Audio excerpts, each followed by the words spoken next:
आमच्या उल्हास माझा न्यूज चॅनलला सबस्क्राईब करा, बेल आयकॉन दाबा आणि पहा उल्हास माझाच्या बातम्या सर्वात आधी आपल्या मोबाईल स्क्रीनवर.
आपले कल्याण लोकसभा संपर्क प्रमुख गुरुनाथजी खोत साहेब, तसेच विजय सालवी साहेब व आपले शाखा शाखा भेटी देऊन, तसेच यापूर्वी आपल्याला उमेदवाराचा चेहरा वगैरे माहिती नव्हतं, परंतु जे आपल्या पूर्ण कल्याण लोकसभा होती त्यांनी या गेल्या 15-20 दिवसात पिंजून काढली आहे. त्यांचं जे काम होतं, त्यांचा जे चेहरा जो आपल्याला चेहरापट्टी करायची होती ती आपल्या सर्व शिवसेनेच्या पदाधिकाऱ्यांनी आपल्या सर्व शिवसैनिक त्यांना भेट देऊन ती करून दिली आहे. आता पुढील काम आपलं आहे डोर टू डोर, म्हणजे प्रत्येक दारादारात जाऊन आपल्याला मशालीचा प्रचार करायचा आहे. आपल्याला एकच गोष्ट लक्षात ठेवायची आहे की आपला उमेदवार म्हणजे आपण स्वतः असून आपल्याला स्वतःसाठी काम करायचंय, आपल्याला परिवारासाठी काम करायचंय, आपल्याला महाराष्ट्र वाचवण्यासाठी काम करायचंय, आपल्याला संविधान वाचवण्यासाठी काम करायचंय. आपल्याला फक्त एक उमेदवार निवडून देऊन उमेदवारासाठी काम करायचं नाहीये.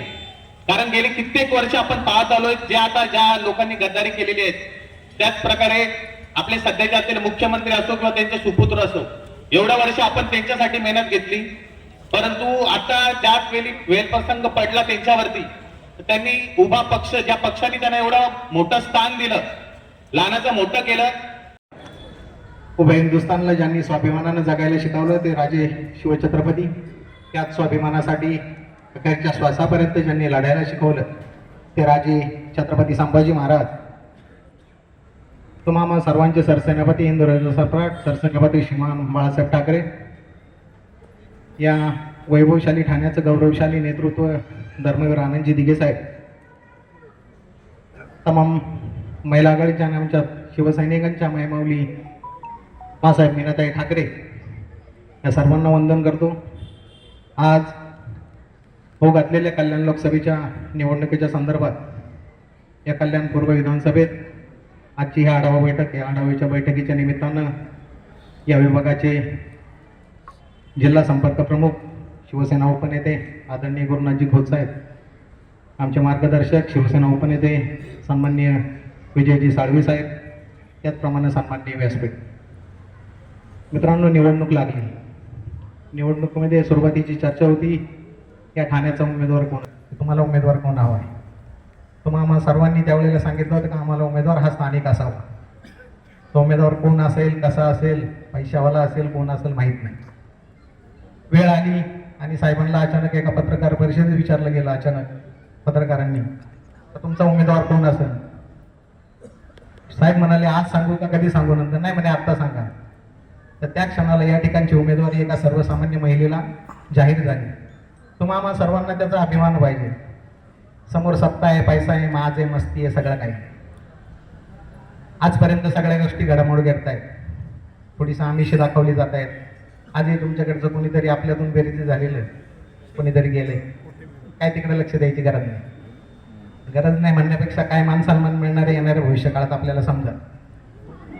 तो असो, फक्त तुम्हाला एवढीच विनंती आहे, मी खात्रीने सांगतो तुम्हाला, कळव्यापासून अंबरनाथपर्यंत तुम्हा आम्ही पदाधिकाऱ्यांनी प्रामाणिकपणे जर काम केलं तर या महाराष्ट्रात बाळा नामगावकर नंतर जो कोणी जॉईन केलं असेल तर ती वैशाली दरे करायचं. फक्त तुम्हाला आपल्याला काम करायचं, फक्त प्रामाणिकपणे पदाधिकाऱ्यांनी काम केलं, खात्रीने सांगतो आपला विजय 20 ते 25 हजाराच्या लीडनं नक्की होईल. सर्वसामान्य जनता आपल्याबरोबर आहे. परवा संजयजी राऊत साहेब येऊन गेले. तुम्ही ग्रामीण भागात फिरा, तुम्ही शहरी भागात फिरा, वाडे वस्त्यांवरती फिरा, प्रत्येक नागरिक सांगतोय आम्ही तुमच्या बरोबर आहे. माझं कार्यक्षेत्र कळवा मुंब्रा आहे. मी खात्रीने तुम्हाला सांगतो, आज शब्द देतो, तो शब्द शेवटपर्यंत खरा ठरेल. या कल्याण लोकसभेत सगळ्यात जास्त लीड वैशाली दरेकरला कळवा मुंब्रा मतदारसंघाने मी काम त्याची साथ फक्त तुम्ही सगळेजण द्या. अपेक्षा एवढीच आहे, आपला उमेदवार मशाल, आपण स्वतः उमेदवार, आपले चिन्ह मशाल, एवढं घेऊन पुढे चला. विजय निश्चित आपला आहे. कोण काय सांगताय, सर्वे काय येत आहेत, सर्वे कोणाचे काय सांगतायत, पेड न्यूज काय करतायत, हे सगळं आपल्याला माहिती. आज सगळ्या शाखांवरती आपल्याकडे स्टिकर लागले गेले, झाकून ठेवले. निवडणूक आयोग आपल्याला सहकार्य करत नाही. असं मी कल्याणच्या हायवेने येत असताना मोठमोठे होर्डिंग लागलेत लाखो रुपये, तिकडे विचारलं जाणार नाही.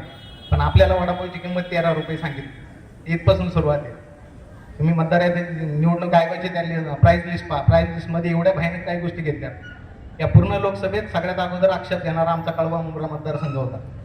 या 4 लोकसभेतील एकही प्रतिनिधी आपला तिथं हजर नव्हता. बाकी कोणत्याही पक्षाचे प्रतिनिधी हजर नव्हते, पण आमचा प्रत्येक प्रतिनिधी रोज 4 जण, माझा उपजिल्हा प्रमुख असं जात होते. त्या सगळ्या गोष्टीतून आपण गेले. आज सगळी परिपत्रकं निघालेली आहेत, परवानग्यांची परिपत्रकं निघालेली आहेत, ती सगळी आपल्याला भेटतील. तर येणाऱ्या काळात एवढंच सांगा, एकजूट कायम ठेवा. कोण गेलाय कोण राहिलाय याच्याशी काही घेणं देणं नाहीये. तुमच्या मनावरती विश्वास ठेवा. मी स्वतः उमेदवार आहे आणि माझी निशाणी मशाल आहे. या गोष्टीवर चला, विजय नक्कीच आपला आहे. कल्याण पूर्व, उल्हासनगर आणि अंबरनाथ या तिन्ही विधानसभेतील निष्ठेचे शिवसैनिक, निष्ठावान शिवसैनिकांच्या पदाधिकाऱ्यांच्या मेळाव्याला मार्गदर्शन करण्याकरता उपस्थित संपर्क प्रमुख उपनेते गुरुनाथ खोत साहेब, उपनेते आणि माझे मित्र साळवी साहेब, व्यासपीठ एवढं मोठं आहे की सर्वांची नावं घेणं शक्य नाही, म्हणून सन्माननीय व्यासपीठ, उपस्थित सर्व शिवसेनेचे, महिला आघाडी, युवा सेनेचे आणि सल्लागार सेनेचे सर्व पदाधिकारी बंधू आणि भगिनी, आपण बऱ्याच दिवसापासून कामाला लागलो. उमेदवार कोण आहे ते आपल्याला माहित आहे. उद्धव साहेबांनी अगदी विचारपूर्वक उमेदवार आपल्याला दिला आणि मग समोरचा उमेदवार फार मोठी अपेक्षा चालली होती. तुलना कोणाशी चालली होती तर आदित्य ठाकरे येतील, हे येतील, ते येतील. झरकन खाली आणला आणि वैशाली दरेकर एक सर्वसामान्य कुटुंबातील महिला या उमेदवार म्हणून. आणि हे फक्त उद्धव साहेबच करू शकतात, बाळासाहेबांचे सुपुत्रच करू शकतात. अशा प्रकारचा बदल, अशा प्रकारची क्रांतिकारी होती. कोणी अपेक्षा केली होती, विरोधकांनी तर नाहीच नाही.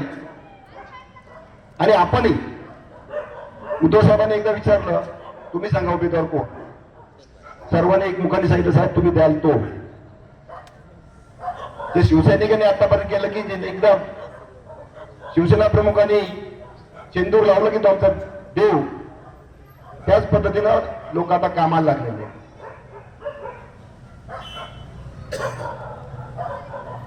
महाराज तुम्ही अगदी मस्त वर्णन केलं. तुम्ही महाराज आहेत, माळकरी आहेत, तरी कोंबड्याचं वर्णन असं केलं, त्यामुळे त्या कामाला लागा तुम्ही. आता ती सुपारी तुम्हाला दिली आणि सुपारी घेतले जे जे आलेत ना, त्या महाराष्ट्रामध्ये शिवाजी महाराजांची हालत काही अफजल खानाची माहिती आहे कशी काय केली, आणि शाहिस्ते खानाला बोटं तुटली तरी माहित नाही. त्यामुळे शिवाजी महाराज लक्षात ठेवा. त्याच पद्धतीने आपल्याला या ठिकाणी जायचे, सर्व सुपारी आपल्याला परतवून लावायच्या. मला वाटतं आपले बरेचसे काय आहेत, फेसबुकवर आहेत, व्हॉट्सअपवर आहेत, ते त्यांचं चालू आहे. पण ज्या पद्धतीने शिवाजी महाराजांचे मावळे लागले त्याच पद्धतीनं इथं महिला सुद्धा आणि शिवसैनिक सुद्धा कामाला लागले. गुरुनाथ खोत साहेब, जसं संतोष जाधव साहेब तुम्ही सांगितलं की कळवा मुंब्रामध्ये आहे, ते तुम्हाला सर्व सुखद आहेत, पण इथं आतून एवढं चालू आहे. करंट अंडर करंट जो महाराष्ट्रात जो देशात आहे तोच अंडर करंट त्याच्यापेक्षा कितीतरी पटीनं करंट या ठिकाणी या लोकसभेमध्ये आहे. त्याला कारण आहेत.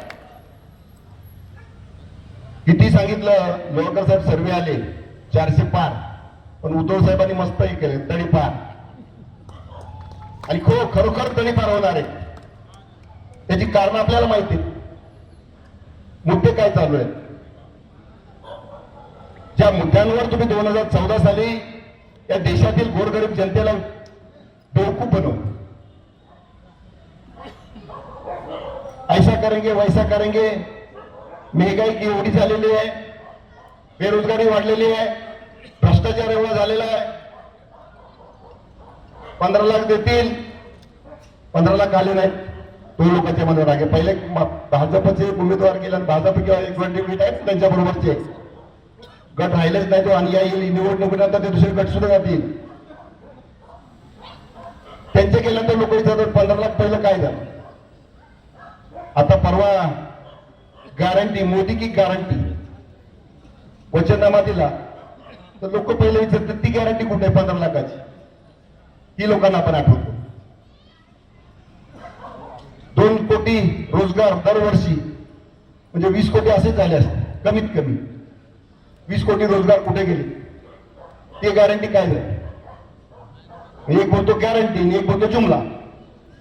नक्की काय जुमला आहे की गॅरंटी. जो वचन देतो उद्धव साहेब सांगतात की बाळासाहेबांनी आम्हाला सांगितलं की शब्द देताना 10 वेळा विचार करा आणि एकदा शब्द दिला की तो पूर्ण करायचा. आणि दुसऱ्या बाजूला सांगतात की तो चुनावी जुमला था.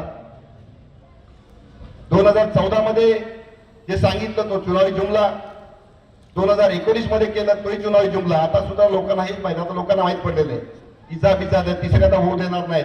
सर्व लोक भडकलेले आहेत.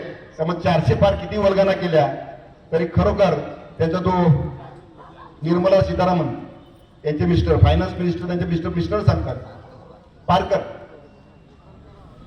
पारकला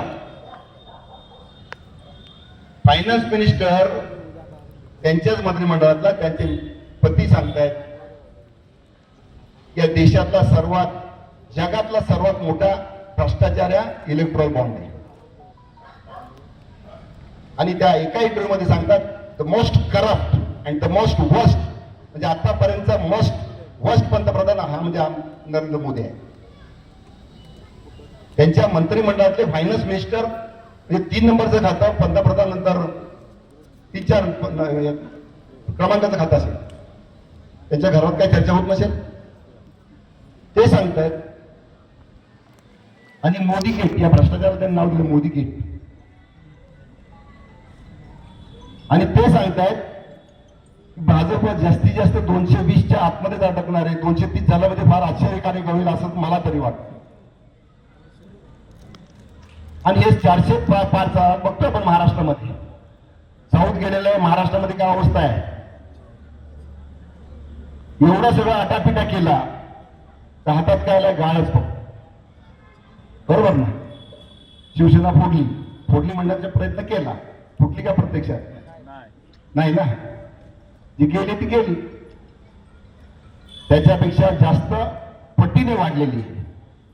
उद्धव साहेबांच्या विचाराने उद्धव साहेब ठाम राहिले आणि मला खात्री आहे की उद्धव साहेब देशाला नेतृत्व देणार आहे, तर तसं नेतृत्व आपल्याकडे आहे. प्रभूंना वंदन करते. भारतरत्न डॉक्टर बाबासाहेब आंबेडकर यांना अभिवादन. यांनी आपल्या सगळ्यांच्या मनात एक अस्मिता जागवली मराठी मनामध्ये, ते आपले वंदनीय शिवसेना. दिवसभर फिरतोय, प्रचार करतोय, परंतु अनुभव इतका चांगला आहे की विचारून सोय नाही. साहेब, काल आम्ही आपलं शिळगाव वगैरे तो परिसर आम्ही केला आणि त्या परिसरामध्ये 3 मशिदी आहेत. त्या 3 मशिदीमध्ये आम्ही गेलो. आपलेच कार्यकर्ते आहेत, उत्तम काम करत आहेत, युवा सेनेचे वगैरे, ते घेऊन गेले तिथे. 3 मशिदीमध्ये त्या लोकांनी आम्हाला तिथल्या मशिदीमध्ये जे मौलाना असतात, इमाम असतात, त्यांनी आम्हाला येऊन स्वागत तर केलंच, म्हणजे शाल आणि पुष्पगुच्छ वगैरे देऊन म्हणले, उद्धव साहब के पीछे हम लोग सब खड़े हैं. उन्होंने जब मुख्यमंत्री थे कोरोना में, उन्होंने इतना अच्छा काम किया है, इसलिए हम लोग सब उनके पीछे खड़े. इतकं त्यांचं प्रेम आहे आपल्या साहेबांवर, इतकं प्रेम आहे. आणि त्यांना मी बोलतो की 40 गद्दार वगैरे कसं आहे, त्यामुळे आम्हाला यांची फिकीर नाही आहे, आम्ही पूर्णपणे फक्त साहेबांसाठी वोटिंग करणार आहे. इतका चांगला प्रतिसाद आहे. आज आम्ही गावागावात गेलो, अनेक गावात फिरतोय, भेटतोय, सगळे जुने शिवसैनिक भेटतात, अनेक सैनिक भेटतात आहे, बोलतात आहे, सांगतात आहे. काही ठिकाणी थोडंसं वातावरण असेल 19-20, आपण म्हणतो ना थोडंसं दहशतीचं, परंतु काही म्हणत नाही. आम्ही बाळासाहेबांनंतर उद्धव साहेबांनाच बघतोय आणि आमचा पूर्णपणे पाठिंबा उद्धव साहेबांना आहे. त्यामुळे इतकं चांगलं आणि उत्कृष्ट वातावरण आहे. कोण आलंय कोण गेलं ह्याकडे आपण न लक्ष देता आपण जे आहोत ते ठामपणे उद्धव साहेबांबरोबर राहायचं, एवढाच विचार करून आम्ही आज प्रचारात फिरतोय. इतकं चांगलं आणि इतकं छान वाटतं की लोक समोरून येऊन आम्हाला बोलतात आहे की आम्हाला साहेबांसाठी काम करायचं आहे, आम्ही फिरणार आहोत, तुम्ही टेन्शन घेऊ नका.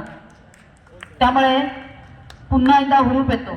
आणि त्याच्यातच काय माहिती का, दैवी संजोग इतका असतो की ज्या ज्या गावात आम्ही जातो तिथे कुठेतरी हरिनाम सप्ताह चालू असतो, भागवत सप्ताह चालू असतो. त्यामुळे गावागावात घराघरात जायची शक्यता कमी असते उमेदवाराची, कारण लोकसभेचे उमेदवार आहे. परंतु अनायसे लोकच भेटतात आम्हाला सगळे, आणि सगळे तिथेच आमची भेट होते आणि प्रचार होऊन जातो. म्हणजे देवाच्याही मनात काहीतरी आहे, जो साहेबांच्या पाठीशी ठाम हुआ आहे.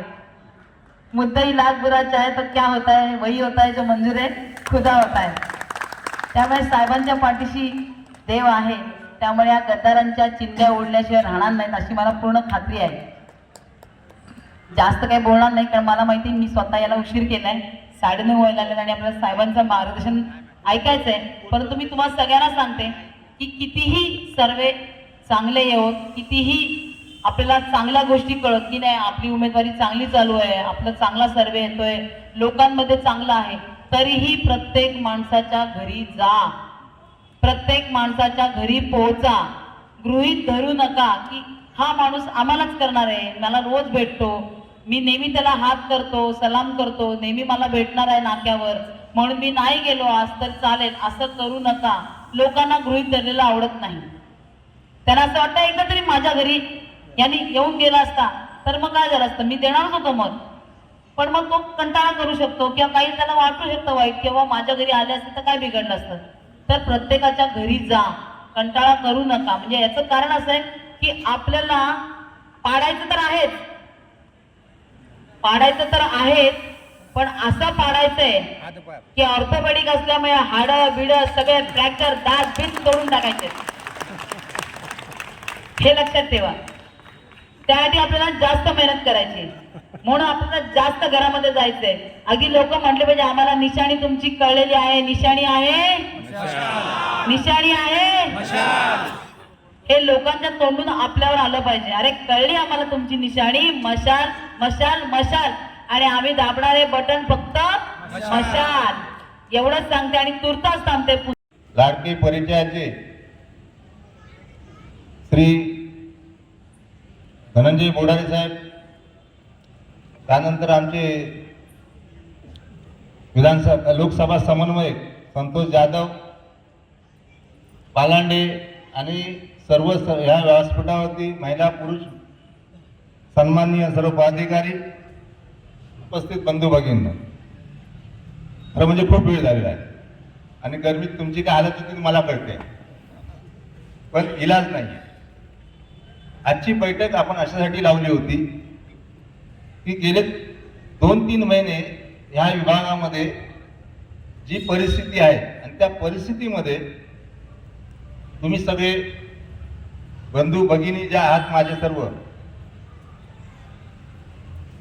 काम करताय आणि खऱ्या अर्थानं लोकसभेची निवडणूक लागली 2024ची, त्यावेळेला इकडचा उमेदवार कोण, प्रत्येक जण मला विचारायचा, साहेब उमेदवार कोण, नावं भरपूर येत होती, सारखी चालत होती टीव्हीवरती, लोक बघत होती. मी म्हटलं मलाच माहित नाही, तुम्हाला काय सांगू.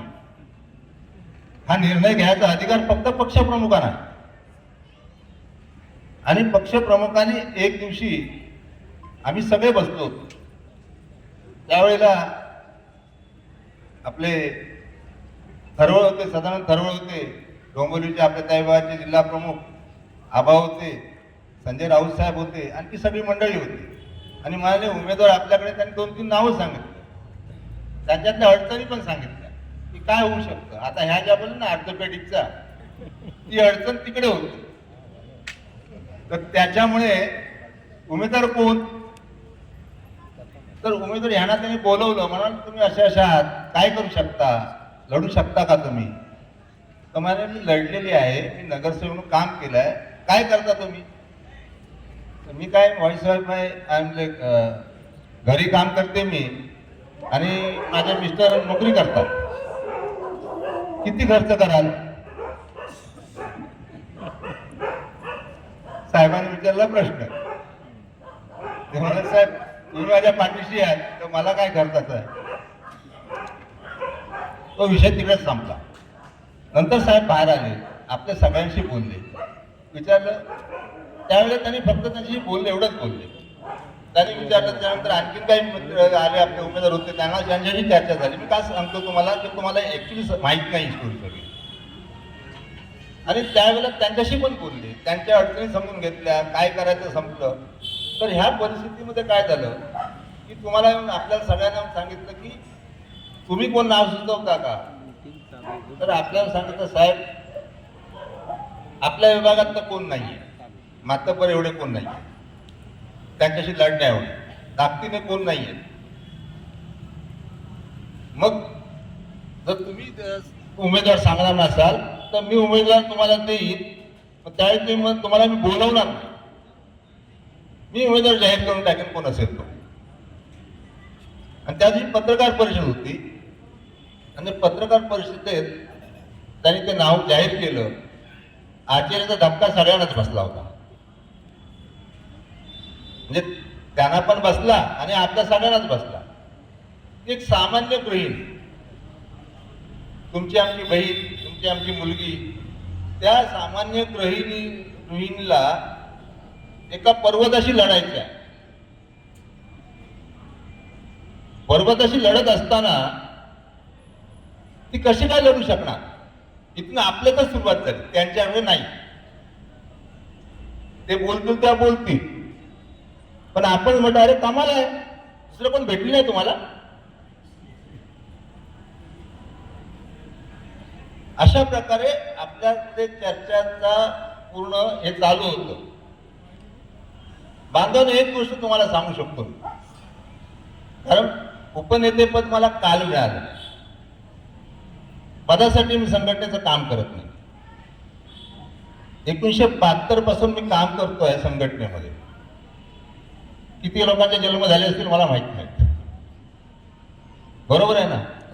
त्यावेळेपासून मी बघतोय, अचानक एक दिवशी वेळ नाही तरी स्टोरी सांगतो थोडक्यात, की आपला ज्याला आपण आमदार केला, म्हणजे दादरच्या भाजी मार्केटमध्ये भाजी विकणारा माणूस, त्याला उचलला आणला, आमदार केला, नामदार केला, महापौर केला मुंबईचा, आणि एक दिवस तो आमदार असताना माणूस आपल्यातनं काही आमदार घेऊन निघून गेला आणि मंत्री झाला.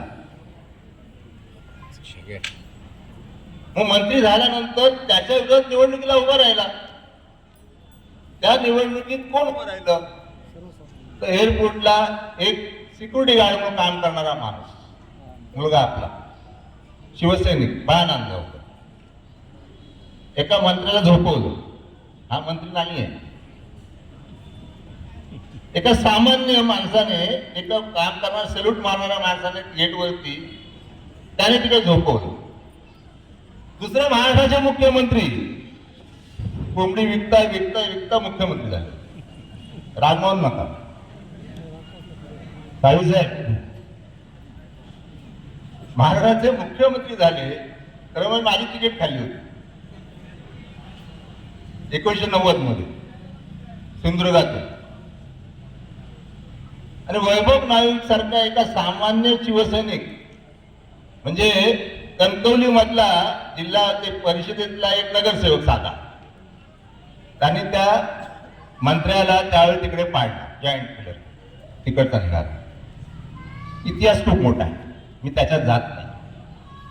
तर तुमच्या मनात संभ्रम दूर करण्याचा प्रयत्न करतोय. आपल्याकडे काही लोक स्वार्थासाठी आहेत, होते ते गेलेत, आपल्या गेले ते मावळले. त्यांचा विचार करू नका. उगवत्या सूर्याला नमस्कार करून सकाळीच आपल्याला बाहेर पडायचं असतं.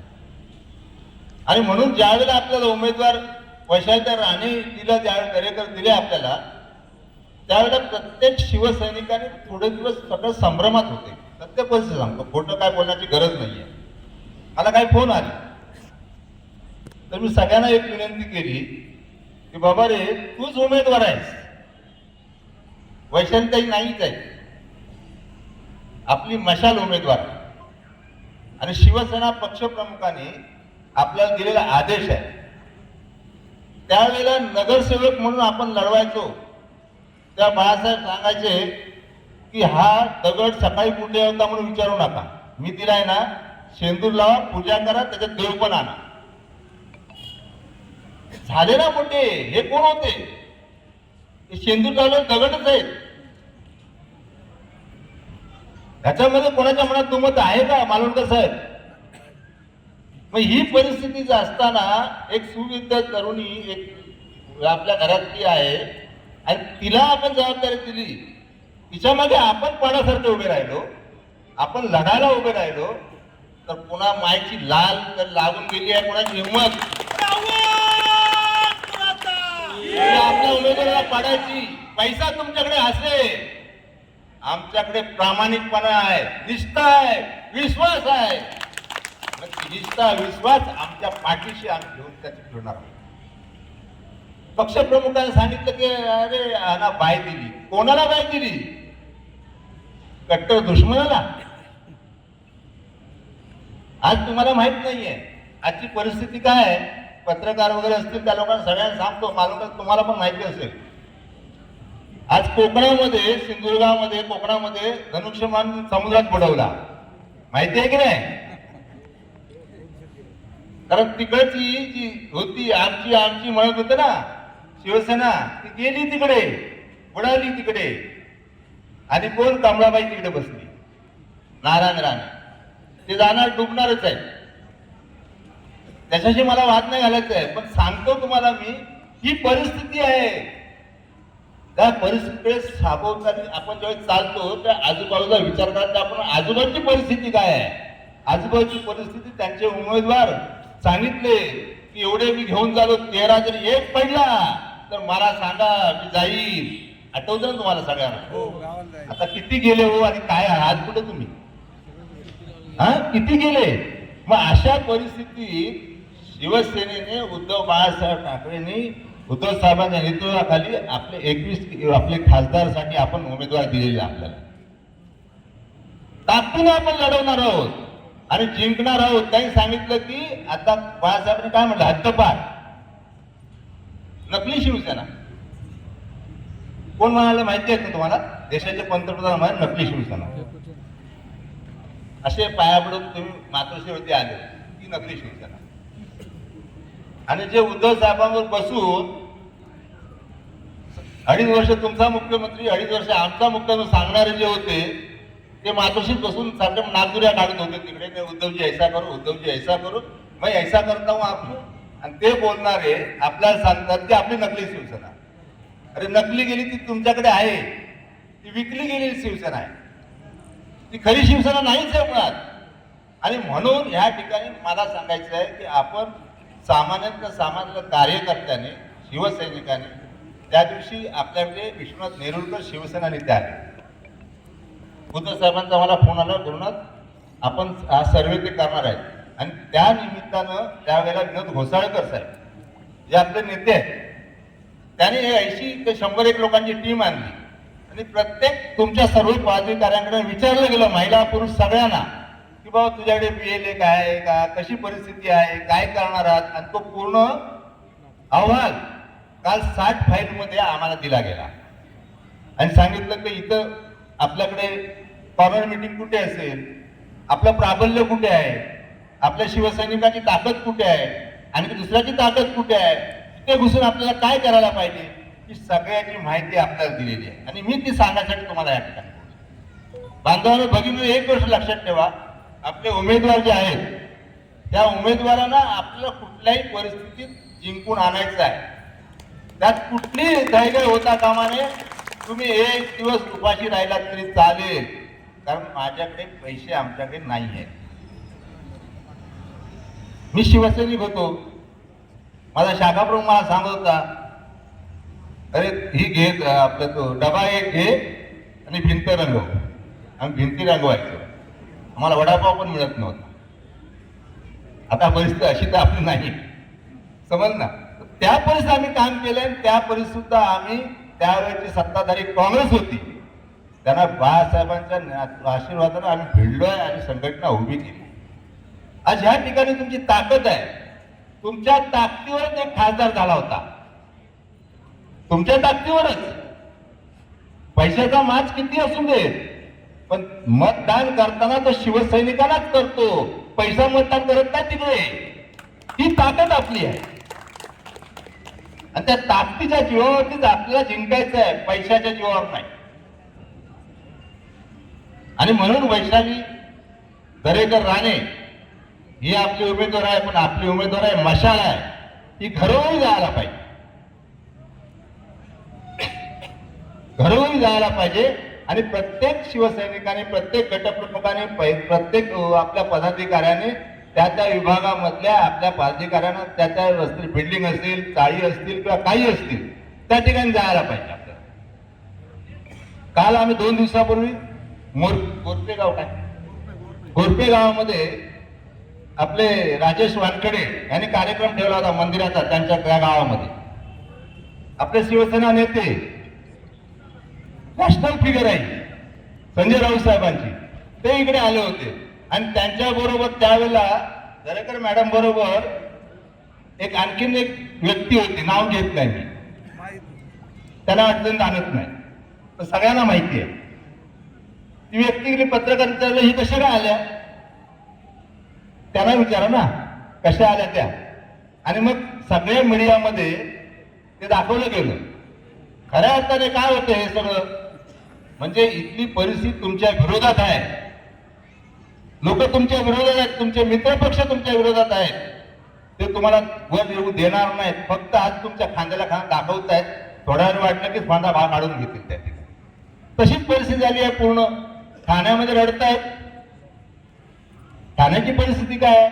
पण एक बांधव लक्षात ठेवा, मी तुम्हाला ह्याच्यासाठी इकडे बोलवलं होतं की ह्या ठिकाणी तुम्हाला सगळ्यांनी, सगळे पदाधिकारी, जिल्हा प्रमुख असतील, उपजिल्हा प्रमुख असतील, समन्वयक असतील, मी संपर्क प्रमुख असेल, मी मुळात शिवसैनिक आहे आणि सगळ्यांनी तळागाळातलं काम करायला पाहिजे, संघटनेचं काम करायला पाहिजे, आपला उमेदवार जिंकायला पाहिजे, हीच भावना आपल्याकडे असली पाहिजे आणि त्या भावनेनं या ठिकाणी असायला पाहिजे. आमच्या उल्हास माझा न्यूज चॅनलला सबस्क्राईब करा, बेल आयकॉन दाबा आणि पहा उल्हास माझाच्या बातम्या सर्वात आधी आपल्या मोबाईल स्क्रीनवर.